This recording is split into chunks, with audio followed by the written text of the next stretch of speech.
Karman वर्गणाएं पुण्य पाप रूप से विभक्त नहीं है। यानी भोला वर्गणाएं कितनी प्रकार की है?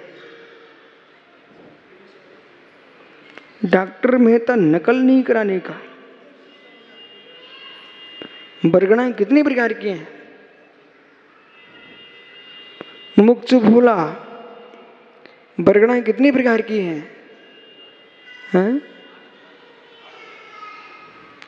मेहता वर्गणाएं कितनी प्रकार की हैं? वर्गणाएं मित्र 23 प्रकार की हैं। वर्गणाएं 23 प्रकार की हैं। उन 23 प्रकार की वर्गणाओं में मात्र 5 वर्गणाएं ग्राह्यमान हैं। ठीक है? वे वर्गणाएं कारमान वर्गणाएं मात्र कारमान वर्गणा रूप है, कर्म रूप भी नहीं है।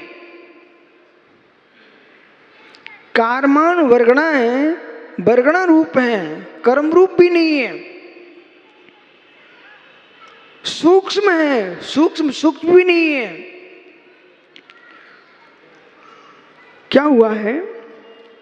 कर्म शब्द का प्रयोग गीता में भी है, कर्म शब्द का प्रयोग रामायण में भी है, कर्म शब्द का प्रयोग उपनिषदों में भी है, कर्म शब्द का प्रयोग वेद में भी है। लेकिन कर्म शब्द का प्रयोग करके छोड़ दिया। कर्म सिद्धांत कर्म सिद्धांत का जो विस्तार है वो नहीं किया। कर्म सिद्धांत का विस्तार किया है जैन दर्शन ने। वो इतना विस्तार किया है, और आज के युग में कर्म सिद्धांत समझना बहुत सरल हो गया है। भदौरिया जी, यहां कोई चित्र नहीं दिख रहे भैया। भदौरिया जी, इस भवन में कोई चित्र नहीं दिख रहे हैं। मित्र, करोड़ करोड़ चित्र यहां हैं जहां आप बैठे हो, हैं? पर देखो एक आध। अभी अभी आप यहां पर एक टीवी लगा दो, एंटीना लगा दो, छतरी लगा दो, तुम देख लो जो देखना चाहते हो।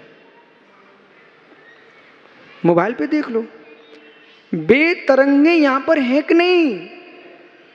और जहां केंद्र नहीं होता है वहां कुछ भी लगा लो तो दिखती क्या? अब पकड़िए यहां पर, जैसे जैसे टेलीविजन की तरंगे, मोबाइल की तरंगे, हर मोबाइल हर जगह क्यों नहीं चालू होता? बोले नेटवर्क नहीं है, मतलब वहां के उसके पास तरंगे नहीं है। इसी प्रकार से मित्र, जैसे यहां पर तरंगे भरी हुई है, टेलीविजन लगाओ वे सब आपको चित्र दिखना प्रारंभ हो जाएंगे। ऐसे ही कारमान वर्गणाएं इस लोक में ठसाठस भरी हुई है। राग देश करो, राग देश करो। क्यों भाई? इस भवन में ऐसा कौन सा भव्य श्रोता है जो जन्म से ही अपने शरीर में भिंड की बालू लपेट के आया हो?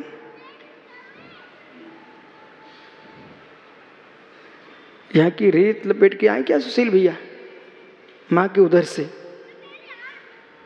पीप था, खून था, जेर थी, धूल तो थी नहीं। सही है क्या? नहीं, फिर भी तुम कितनी स्नान करके आओ हो विनोद मित्र, अपने हाथ पे यूं करके देखो, अभी बातें निकलती है। देख लो, विश्वास ना हो प्रयोग करके देखो। बालक ऐसे घिस, ये कहां से आ गई बातें? ये कहां से आ गई? बेटा, मिट्टी के कण आपके पसीने में चिपक करके ही ये बातें बनी है। तुम समझ ही नहीं पाए ये मिट्टी लग कब गई। तुम समझ ही नहीं पाए ये मिट्टी लग कब गई। ऐसे मित्र, जो पुरुष तेल की मालिश करेगा, अखाड़े में कूदेगा, मिट्टी को चिपक नहीं है। ऐसी राग देश प्रणाम करोगी, जो लोक में कर्म हैं 8 प्रदेशों में विश्रोचक रूप से कार्मा में वर्गणा अवस्थित हैं, वे शीघ्र ही कर्म रूप परिणत हो जाते हैं।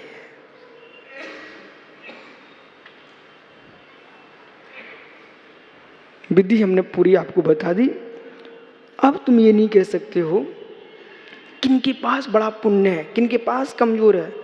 अब तुम्हारे हाथ में है। आटा हमने दे दिया है और नमक भी दे दिया, बूरा भी दे दिया। अब तुम देख लो पुआ कितनी बनाना है तुम्हें, नमकीन पूरी कितनी बनाना है, वैसा घोल कर लो। मीठी पुआ खाना है तो आप पूरे आटे को मीठा कर लो ना, मत डालो नमक। ऐसे ही यदि आपको अपना पुण्य भी बढ़ाना है तो मित्र भावों की मिठाई घोलना पड़ेगी अपने आप में। लबालब पुण्य बढ़ेगा, लबालब पुण्य बढ़ेगा। और भदौरिया ये चुनौती है, जैसे गुन्नू महाराज जैसे लोग हैं ना, वे चाहते मैं ज्ञानी बन जाऊं और पुस्तक उठाऊं ना, है क्या? देखा कि नहीं वीरेंद्र? आकाश, वो भाई चाहता मैं कमरे में बैठे बैठे ज्ञानी बन जाऊं। हे मित्र, हे मित्र, हे मित्र, ऐसे यदि किसी को अपनी वाणी मनोहर करना है तो बोलने की आदत बंद कर दो।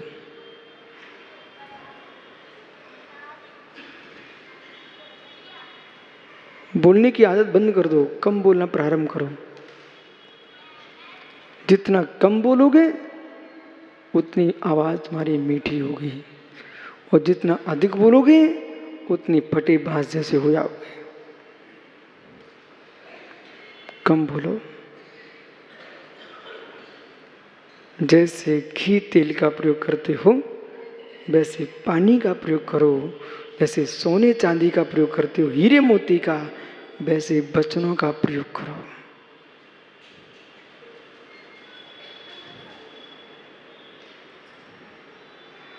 आवश्यकता नहीं है हर व्यक्ति को उत्तर देना ही पड़ेगा आपको, नहीं है आवश्यकता। मुख खोले तो तत्व उपदेश में, बाकी मुख बंद रखो।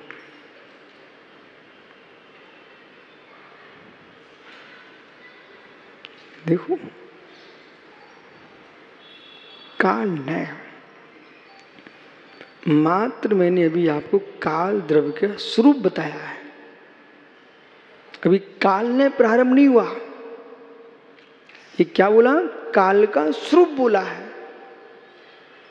वो आपका समय हो गया।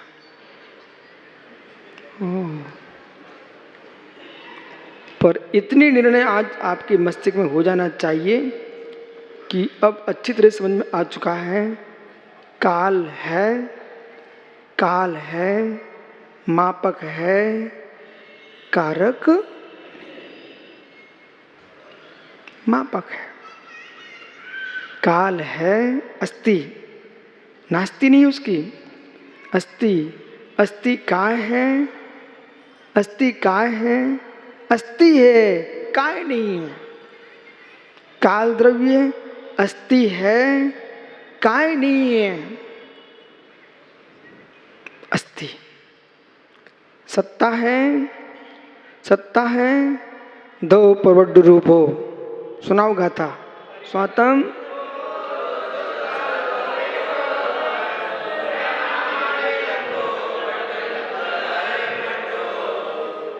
खड़ो हो जाओ महात्मा जी। अंकित काला और झांझरी दोनों मिलके गाथा बोलो, सुर से सुर मिला ना भाई।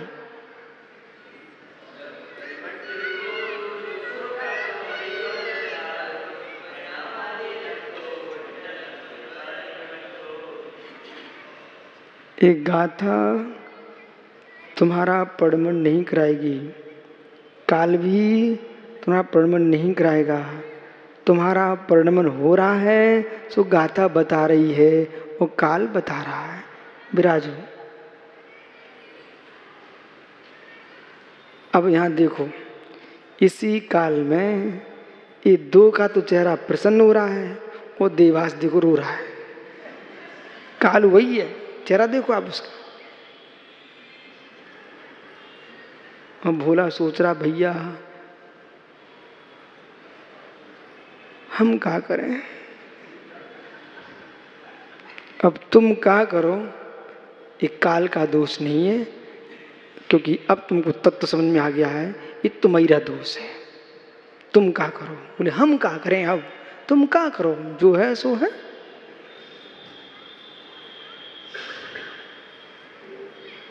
क्या काल है वो, क्या काल है। पर काल हुए बिना किसी का भी परमन होता नहीं है। पर काल हुए बिना किसी का भी परमन होता नहीं। वे भैया नहीं बता पाते, वे भैया नहीं बता पाते आयुष कि मैं 19 साल का हो गया हूं। ये किसने बताया। मीटर पानी को बढ़ाता नहीं, मीटर पानी को घटाता नहीं, पर मीटर के बिना पता चलता भी नहीं कितने फीट पानी है। ज्ञानी तुमने ऐसा सोचे, काल को तो उड़ा दिया महाराज ने। उड़ाया नहीं है, भगाया नहीं है, उसका अस्तित्व है पर कर्तृत्व नहीं है। अस्तित्व है, कर्तृत्व नहीं है। ज्ञापक है, कारक नहीं है। जाओ, कल फिर आओगे। यानी पर्यायित तो पुनः चर्चा करूंगा। काल नय, अकाल नय, काल नय, अकाल नय। अरे भाई थोड़ा समय लगने दो, लोगों के मस्तिष्क में आना चाहिए है क्या ये विषय। काल नय, अकाल नय। काल आए बिना कार होता नहीं, काल आए बिना कार होता नहीं। वो काल, काल कार्य करता नहीं। कुकर की सीटी बजे बिना चावल पकते नहीं। वो कुकर की सीटी चावल पकाती नहीं। कितना सरल कर दिया। अब क्या सोचोगे आप। काल की मित्र कुकर की सीटी बजे बिना ओ भाई चावल पकते नहीं। और ज्ञानी कुकर की सीटी चावल पकाती नहीं। अब आप घर में बैठ के निर्णय करना। वो सीटी बज गई और तब भी मां सोचे थोड़े और पक जाएं तो फिर और ही कुछ होगा। फिर समझ गए। जाओ। आत्मा स्वभावम परिभाव भिन्नम, आत्मा स्वभावम, आत्मा का स्वभाव प्रभाव सत्य भिन्न गण। महावीर स्वामी की अर्धमाइन स्वामी के शासन में हम सही विराजते हैं। तीर्थंकर जनन की पीयूष देशना जनीन्द्रवाणी मनीष्यो जगत कल्याणी। ये सर्वज्ञ शासन नमोस्तु शासन जयवंत हो,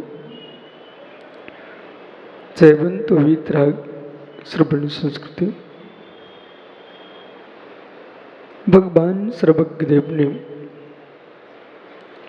वस्तु स्वभाव की जो भूतार्थ रूपड़ा किए हैं वह ब्रह्मांड में अलौकिक है।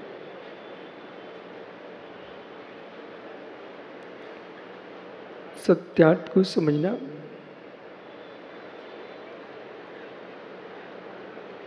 यह व्यक्ति के बुद्धि का विषय नहीं, व्यक्ति की विशुद्धि का विषय है। सत्यार्थ को समझना बुद्धि का विषय नहीं, विशुद्धि का विषय है। बुद्धि जो है अनेक रूपता को प्राप्त है। बुद्धि फिसलती है, बुद्धि विचलित होती है, बुद्धि विवेकहीन हो जाती है। विशुद्धि जो होती है वह मित्र धर्म का आलम्बन लेके चलती है। धर्म का आलम्बन वही ले सकता है जिसको धर्म दिखाई देता है। धर्म करो धर्म के लिए, धर्म करो धर्म से। 3 बार धर्म का प्रयोग किया है और तीनों बार धर्म के भिन्न अर्थ देखना। धर्म करो धर्म समझ के, धर्म करो धर्म के लिए, धर्म सहित।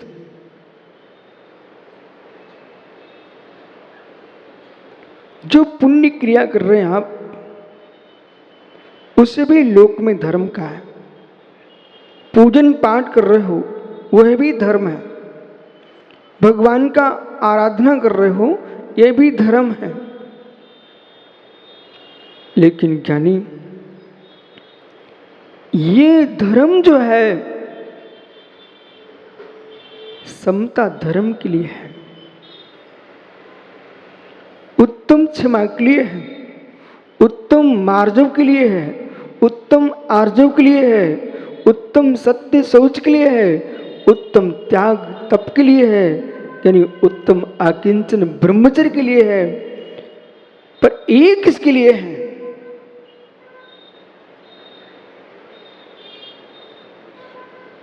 एक किसके लिए है, इस पर भी ध्यान दो। कहीं धर्म में संतुष्ट मत हो जाना, कहीं धर्म में संतुष्ट मत हो जाना। किसी पिता ने सोच लिया है हमने संतान को जन्म दिया है, अब संतान का पालन करना हमारा कर्तव्य है और कर्तव्य मेरा धर्म है। ये मात्र तुम्हारा लोक की व्यवस्था है, ये आत्म कल्याण का इसमें कोई संबंध नहीं है। ये लोक व्यवस्था है, सम्राट का धर्म है प्रजा की रक्षा करना, शासन का धर्म है प्रजा की रक्षा करना। मित्र, यह तुम्हारा राजधर्म है, आत्मधर्म नहीं है। प्राचार्य जी, छात्रों को ध्यान देना, उनको संभाल के रखना, ये गुरुजी का धर्म है। लेकिन गुरुजी भूल में न डूब जाएं, ये मात्र लोक का ही धर्म है, आपका निजी धर्म नहीं है।